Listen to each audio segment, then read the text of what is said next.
Hey guys, thank you for watching and welcome to my channel. This is Breaking Burke. It is about houseplants and gardening here in the desert of Albuquerque, New Mexico. In today's video, I wanted to share with you my progress on my irrigation system. Now, this is just in its beginning stages, so it does look rough. The first thing you got to decide is whether you want in-ground or above. I'm doing a hybrid system. It's not necessarily connected directly to the plumbing of my house, just because I didn't want any issues if it freezes or anything in the winter. What I'm going to do is put a splitter coming from my main faucet here. That's why I'm showing you that. And then it's going to go directly into the ground, come out in here. This is going to be where my box is. You can see there's my irrigation valve box there. And then from there, it's going to go in a trench that has taken me a few days to dig. This does go around my yard. You can see it's not exactly straight, and I did that on purpose because you can see I have flower beds everywhere. And in case I do have to dig this up eventually, which I know, this plastic hose isn't gonna last forever, I don't want to be digging up the flower beds. So what I'm gonna do is run it underground to the flower beds, and here you can see how I have it dug up. It's coming up at an angle into the flower bed.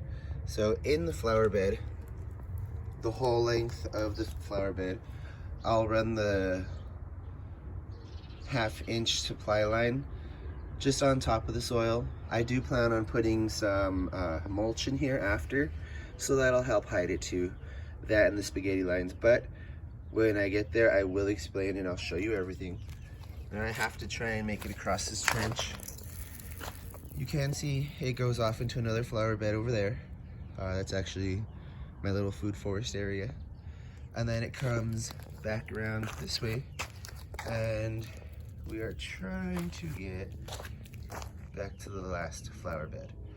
Now, I do have a little more to excavate in these flower beds. I didn't want to dig too much and leave roots exposed to some plants, so I haven't done that.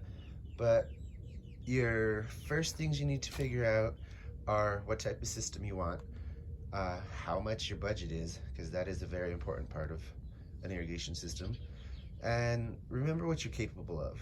If you don't know or aren't sure or aren't willing to, don't do it.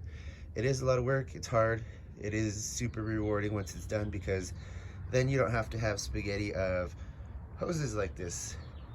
My yard gets walked through quite a bit by my mom and visitors, so I do have people tripping on it quite a bit, and with as many plants as I have now, it's not exactly easy to stay up on watering, and some of these are getting really big really fast. You can see right here, I haven't even pruned these are rose mallows, and they're growing up in last year's old growth, so I do have quite a bit of work to do, and I'm choosing what is more important to me right now, the irrigation system.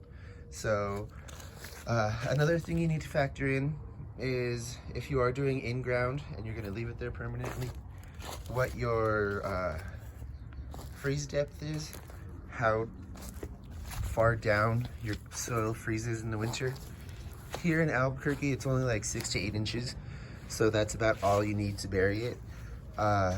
When I was doing my research online, it said about 4 inches if it's under lawn, because that's about as far as the roots go.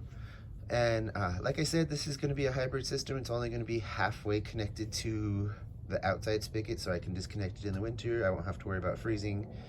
And I'm going to put a battery operated 4-valve body in the valve box. What that'll do is give me 4 zones I can operate independently, so they can all have different watering times, different watering lengths. Just because I do have quite a bit of plants, I don't want the system struggling to try and keep up to water everything at once.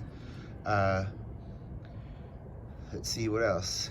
It is going to be, like I said, battery operated, so I don't have to worry about pulling power out here or any of that, since it is a hybrid system and not necessarily directly tied to my utilities, like the water and electricity. I don't have to get permits, and I don't have to have it inspected. Super Plus makes it cheaper, makes it easier. I can do it myself. And one thing that I do want to remind you guys, aside from making your path where it's going to be convenient if you have to dig it up again, your trench, make sure you call your local jurisdiction and see if they can come out and mark your utilities. The last thing you want to do is try and save money by doing it yourself and ruin something else and cost a bigger expense and have to call in a professional to fix it. So those are my most important starting aspects of getting an irrigation. Just decide what kind you want, where you want it, what function it's supposed to have for you, and get started. It's not that crazy of a thing to do yourself. Like I said, I'm having mine disconnected from the plumbing in the winter, so I don't have to worry about none of that freezing or any other inconveniences that come along with that. Thank you for watching. Please remember to like, comment, and subscribe, and have a great day. I think I see a spider. You see it?